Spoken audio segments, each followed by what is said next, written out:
Okay, hello everyone and welcome to the Social Media 101. Sorry for the delay. We had some small problems with Hurt and the microphone and the speakers. I hope everything is fine and you guys are having a great time over there. So I'm just going to switch to the PowerPoints, and then after that we're going to have a question session that we can go through together. So for those who don't know me, I'm Ali Jalali, and I'm the interim head of anatomy at the University of Ottawa and social media advisor for Royal College of Physicians and Surgeons of Canada. Today, what we're going to talk about is mostly social media. Before we even start, people who have internet and they're on the website, you saw on the first PowerPoint that I have here that there is a hashtag Perth14 right here. So actually, this is the keyword that we're going to use to follow up the conversations online. It's a hashtag. So the easiest thing to do for you guys is just to Google it. Just put it in Google. You don't need to have any Twitter account or anything else. You can just Google it. And then when you Google this hashtag, what will come up is a list. The first one is Twitter search. The second one actually is the SlideShare link. And the SlideShare link will give you access to my slides that are online on SlideShare. So you can have a look at them and see as we follow. Here you will have the slides. So I don't have any conflict of interest. And today we're going to just talk about social media in general, and especially in medical education use. I'm going to also give you some tips about CPD and research, how you can use it for those also. So first thing first, what is social networking? It's a social structure, as you can see right here, forms of nodes. As you can see, the nodes are right here, and they're connected through these lines that are connections. Why? Because they're interested in something. Let's say this is a classroom with medical students. These are medical students who are connected because they're friends and they're sharing information and everything. This is another group of them. This is another group. So this is how social networking works. We always had social networking. It's just now we have digital tools that makes this social networking be online. So these social networks are online now, and that's what has changed about the communication tools that the students are using. So why I think educators and physicians should use social media? Because there is a digital world, and as you can see, these are the main tools that are used out there in social media in the digital world. The big one, of course, is Facebook with 1 billion users. And if you ask your students and residents, many of them are using this. After that, of course, you have Twitter, which is one of the big ones that we use a lot in medical education, and I'm going to talk a little bit about it. And as you can see, you have more than 500 million active users. And this is very important that you understand these are active users. These are not people who just created an account and never went back. These are people who are actively using it every day. They may not be tweeting every day, but they're still on these platforms. LinkedIn is a professional one, and we're going to just spend a few minutes on that later, where I think you can very well connect with people professionally. Instagram is the picture. It allows you to share pictures, and Vine does the same thing. These are new ones. These are the ones that many of my students are telling me they're using because it gives them some visual help. And Google Plus is what we're using right now to broadcast this on a Hangout on Air. So you can see how you can use it really to reach people that are in different sections of the world or Canada or anywhere, and without leaving your office, actually. So for physicians, I think the most important thing, as you can see at the bottom of this, is to realize there is a digital world, and you have a social accountability to be there, because you have patients, you have students, learners, residents who are there, and we cannot just leave them alone over there. It's part of our health advocacy to be in that digital world the same way that we try to help them in this world. So that's the important fact that I think you need to realize. I did a study with my students here at the University of Ottawa, and we asked them how do they use these tools for education. As you can see, for education. The first we saw if they use it, they say yes, 77% of them use it for education, and most of them spend more than 2 hours a day on these tools for educational purposes. Facebook came first. They use lots of group Facebook. They use that to discuss information they get in lectures or be it in PBL sessions and everything. They do a lot of text messaging and YouTube video. YouTube is going very high now. these days, when I talk to the students, many of them, instead of telling, yeah, I Googled that, they say, I YouTube that, because YouTube has lots of educational videos out there that people can use. So it's very interesting for them to use that. One thing that you should always remember is not to believe the hype about technology. So this is the Gartner's hype cycle. It's very well designed, as you can see. It tells you when the technology comes. Usually you have early adopters who start adopting it, and then they slowly, they have a peak of inflated expectation. That's where, like, you know, people think that the technology is going to solve all their problems, and slowly there's a disillusion that comes, and then there's a plateau of productivity that comes to it. How can, an example of this is all the departments that are trying to create Facebook pages. Suddenly one department does it, and then the others and everything, and they're all like, oh, we should all have Facebook pages. Why? Because everybody is doing it. So this is not the way to do it. Actually, the first thing you need to do is to do a needs assessment to see what are the goals that you're trying to reach, who's the audience you're trying to reach, and what is the best tool that you can use with this, you know, trying to reach that goal. So don't believe the hype. Try to use technology for the, you know, educational value that it has. So social media in MedEd, I recommend that we use it for education, for leadership, and CPD, and also in research. So in education, we had a social media summit just a few months ago, and we looked into this with Dr. Flynn from Queens to see if we could base our use on educational theories, if we can really found a foundation for using social media in theory.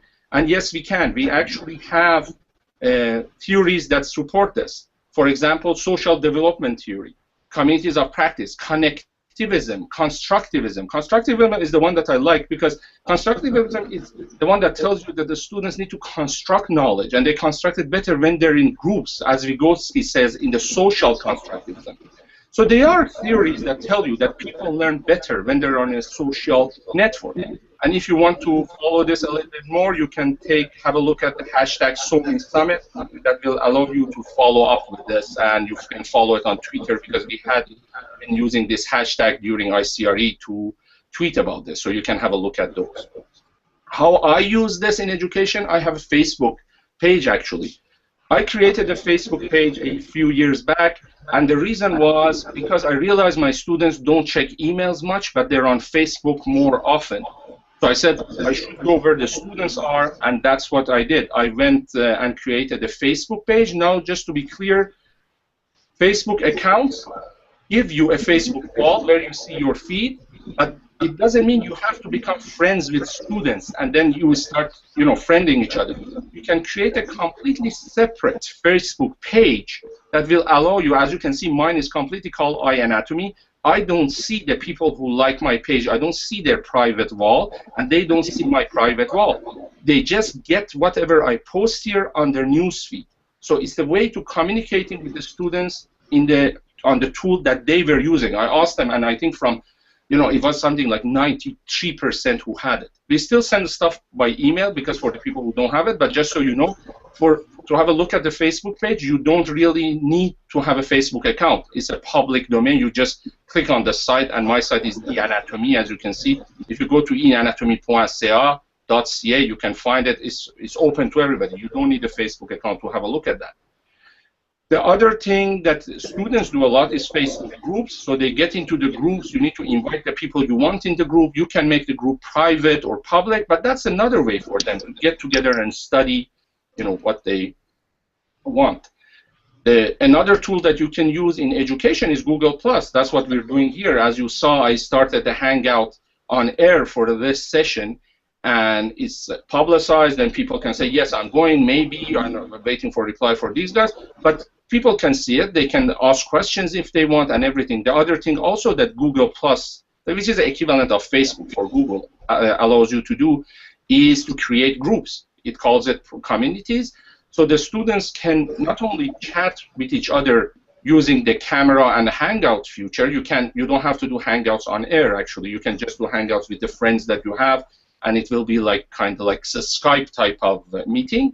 But as they're doing those Hangouts, they can bring documents from Google and try to edit them. This is the way they can study for exams and for their board exam, for their medical school exam. So imagine 5 students all in the different parts of the city or even on the country sides and everything, and they just do a hangout together, 5 of them on video, and then they open the Google Doc. The document is there. They can edit their notes, everything together as they're chatting about it. This is constructivism. This is learning in a group. So now the only thing is learning is not happening in the same room. They are in different rooms. So these are the tools that comes with Google and Facebook, and of course, you know, they're free. So free means you will get ads on the side and everything, but the students don't have to pay. Hangout limits the number of people to 10. So as long as they're under 10, they can view it on their screen. In Canada, we have a very nice app that app and website that came out for physicians, and it is PIPEDA and HIPAA compliant, and that's the rounds.ca. And this is where physicians can ask physicians questions. You get an EKG, you really don't know what's going on, you can post it there, anonymized, of course, no patient information on it, and ask cardiologists to give you some opinion on it. This is the rounds, and it's new, and I know many physicians, Canadian physicians, are using it. So it's a nice thing to look at. They verify, so if you say, I want to sign up, they will check to make sure where you are, what, you know, it's all secured, and as you can see, PIPEDA and HIPAA compliant. So that was in education. As you saw, you can use it with the student, with residents, and for yourself. In leadership, it's very important for leaders, be it in medical education or in your hospitals or practice, to have a leadership in the digital world, not just because you need to make your own digital footprint in the digital world, because if not, people will start making a digital shadow for you. I always tell people, because you don't have a Facebook account doesn't mean you are not on Facebook. You may be very well on Facebook, just you don't know it, because other people are posting the stuff about you without you knowing it. So that's very important to have a footprint, a digital footprint there, but also the social capital. Social capital that you have here, people that you know that have value. It's very proven that your social network has value in the people that you know in your hospital, in your practice, in medical school can help you with your leadership role when you're making decision or when you're going for any interview or promotion. This social capital now can also be applied in the digital world. So you can start networking with many people online, and it has been shown that the social capital is a predictor of the performance, be it of a group, organization, or of the individual. That's Adler 2002. So if you have a nice social capital, not only internal to your organization, but external outside, in real world, you should take it to the digital world and make your social capital grow. And one of the tools that allows you to do this is LinkedIn. LinkedIn, we call it the professional Facebook. On LinkedIn, it's like Facebook. You just go and connect with people that professionally are connected to you, so you friend them professionally. As you can see, most people talk about their careers and everything. It also allows you to create groups, so you can have a small professional group there also. Be very careful if you haven't signed for LinkedIn. When you sign in for LinkedIn, it asks you many questions. One of them is to have access to your contacts. If you say yes, it will send a notification to all your contacts and invite them to LinkedIn. So that you may want to avoid, because that's when everybody starts receiving emails from each other that you want to join LinkedIn, you want to add this person, and they wonder how they found them. So when you're signing for any of these tools that we talked about, please make sure you read the questions it's asking, and if you're not comfortable, just say, no, I don't want you to have access to my location, to my contacts, etc. Research. Research is about dissemination of information. Research has never been about H-index and impact factor and this kind of stuff. It has always been about doing innovation and then promoting innovation. And now disseminating innovation is a great way to do it online. For example, yes, we can write articles, but also we can go open access. For example, blogs. Blogs is a great way to promote what you're doing. And there are many blogs out there. You don't have to really create a blog for yourself. You can use other platforms that you can write for. For example, CMAJ has blogs that you can ask them if they're interested in a topic, and you can submit over there. ICENET, that's from Royal College, the same thing. This is International Clinician Educator Network. Even podcasts. Royal College also does Keyline podcasts. When you have physicians who is Dr. Frank, Dr. Sherbino, and Dr. Snell who sit and talk about key literature in medical education, and they talk about it's open access. Everybody can listen to it. A famous one that everybody knows about, most of the people who are online and in digital, is Kevin MD. That all not only have blogs that come from physicians, but also med students, residents, patients, and everybody in general. So Twitter. Twitter is one of the things that I use mostly, not only to disseminate information, but also to learn about medical education.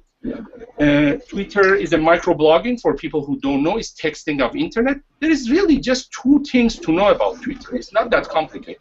First is this sign, that is an @ sign, and it gives you the username. So mine is down here. It says @ARJalali. This is how you curate the information you have on Twitter. There are around 200,000 tweets per minute that are going around. You need to learn and teach how to curate this information. So @ sign allows you to look people up on Twitter, and the hashtag is used to mark a keyword or topics. As I said, if you had Googled hashtag Perth14, you would have directly gone to my slides. So this is the way we filter all those tweets going around. Hashtag is used in many other platforms. For example, Facebook and Instagram also use hashtag. Here are a few famous hashtags. MedEd, of course, which is for medical education. Healthcare Social Media Canada. So if you're interested in Healthcare Social Media Canada, you can put that hashtag and it will filter the tweets. CanMeds 2015, as you know, the CanMeds are changing.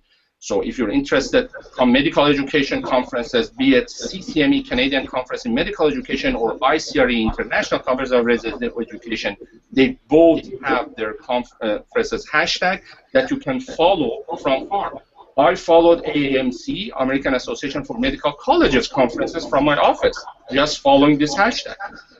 Another one is FOAMED that you need to be familiar with. This is, like as we were talking, open access. This is about your blogging. This is the free open access medical education. And there are lots of YouTube videos, tools, and everything out there that talk about this.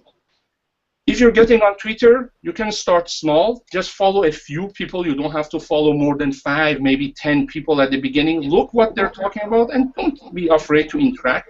Know that 40% of people who are on Twitter do not tweet. They go there every day just looking at it.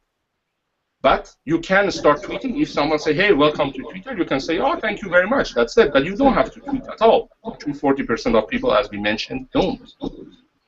All these are nice, but there are ethical and practical issues that go with these. You can't force people to create an account. If your residents or students don't have accounts, you cannot just go and tell them everybody should have a Twitter account. No, they have the right not to have a Twitter account. But they can always follow hashtags. I showed you. You can just put it in Google, it will come up. So if you want to do your rounds, as we call them, flipped round, like you want to, instead of giving the case during the round, you send the case to the residents before, and then during the rounds, you discuss the case and see, you discuss the discussion that happened on Twitter. It shouldn't be any problem. They cannot, you just send it on Twitter, and the one who don't have Twitter account, they can just have a look at it by searching the hashtag. Be careful about the copyright and plagiarism. Of course, everything applies over there also. The important thing is also institutional policy. If you're working at a hospital that tells you you cannot tweet or Facebook, you should not be tweeting or Facebooking. It's as simple as that. Make sure if you're creating one for your office, for your practice, you know who's in charge of it. If something goes wrong, if someone tweets something that it shouldn't have been, you should be able to pinpoint who it is, and you should also have a crisis communication plan to deal with it. When the bad thing happens, it's not the time to start figuring out, so now what we should do. You should know exactly what you're going to do because you have a plan already in place. Always learn about the security setting, passwords, and be careful about the spams. Don't just click on the links if you're not sure. The other thing that's very important these days is time management. We hear a lot about physician burnout. So I don't believe using these tools will add to your job. It will actually make it easier, because I learned a lot from just following, for example, hashtag MedEd on Twitter, which avoids my time that I had to spend online or in journals looking for articles, because the articles that I like usually are discovered through my curation on social media. But But also be careful about FOMO. FOMO is fear of missing out. This is the fact that we cannot just let go of our phones and everything. We need to check them all the time. This is a real problem for physician burnout, because most physicians now these days, they're used to checking emails after 6 o'clock at night, checking emails on weekend, this and that. And that really can contribute to your burnout. So you need to be aware of these things. And it can be a distraction. Like that's what we should teach also all these to our residents and to our students. If you're talking to a patient taking history, it's not the time to be, even if there is a Facebook notification, very important that comes up, it's not the time to check that. You need to be very aware of distraction. What I do, I'm a lot on social media, but when I decide, so every hour I take a 5-minute break, when I open the Facebook, Twitter, and Google Plus, and I check what's happening, or ResearchGate. That's another tool that I didn't mention. But out of those hours, all these are shut down. Also, my emails are shut down, because email is another huge distraction, and it contributes to your FOMO also, because people are always afraid of missing stuff. If someone needs something urgent, they can always call me. I have a number, and there's an admin staff out, so they can call me. If I'm in the office, don't have anything, the emails are coming. But if I'm working on a paper, if I'm working on something important, I turn the Outlook off. For those who want to know how many times they check their phones a day, there is an app called Checky, actually, that you can put it on your phone, and it will tell you how many times you check your phone. As you can see, I used to check it 66 times, then it went to 4, and then 1. What a great accomplishment. Not at all. I actually changed phone and forgot to upload the Checky on the new phone. So this is the old phone, this is the new phone, and then even the phone that I was not using it, I was checking it 4 times a day, just to tell you. So there are some issues, and professionalism issues are very important to know. CMA has very nice guideline. You can find it on their website that talks about key issues and rules of engagement. The key issues are patient confidentiality. Always remember that. Be always professional. The online communication issues that may arise, and also it talks about the potential benefits you may have. Now, rules of engagement, you need to understand the technology, be transparent. They say a photo, if you're there as a physician, you need to put a photo of yourself there and your name and everything. Respect everybody and focus on the areas of expertise. I always tell people, usually it's for health advocacy. You give if you're talking to people, it's about how to stop smoking, but you're not going to tell a woman who treats you and says, yes, my kid has a fever, this and that, what should I do? That's not a place to discuss stuff on Twitter, the same way it applies to email.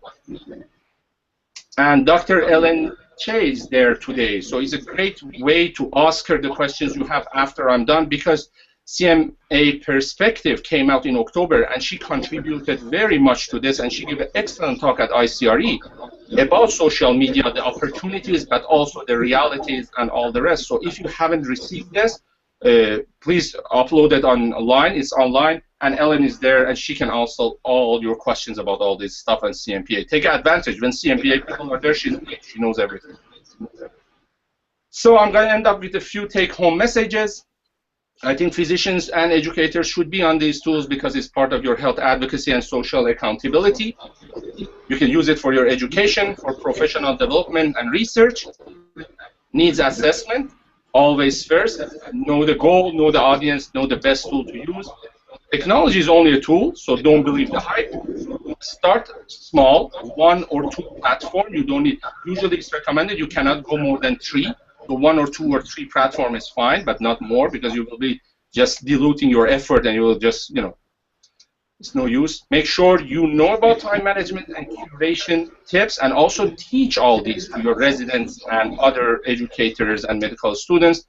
Always professionalism.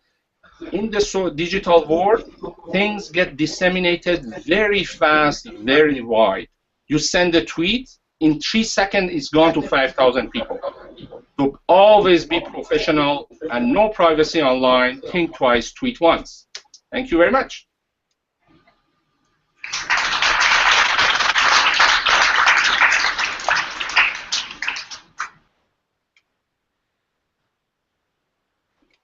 Hello again. Are we good? Did you hear me well or no? When's it going to start, Ali?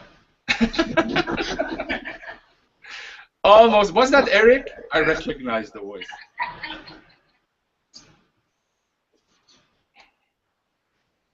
Any questions, anything, or are we good? Is Ellen there? Yes, there you are. Hello, madam. How are you doing? You can ask your questions to her also. She knows everything.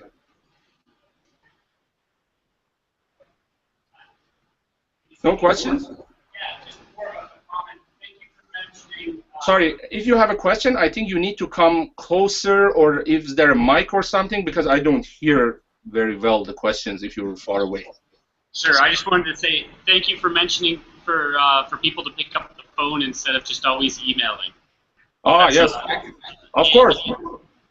Definitely, people should do that more often. Definitely. I mean, that's the whole thing, right? We never were taught about email etiquette or anything. Everybody just uses email the way they think they should. And, you know, it's not like we're using it right neither.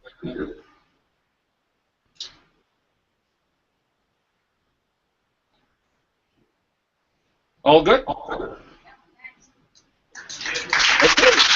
Thank you very much. You've been great. Thank you, and thank you for everyone who was online. Thank you. Have a nice conference. Bye.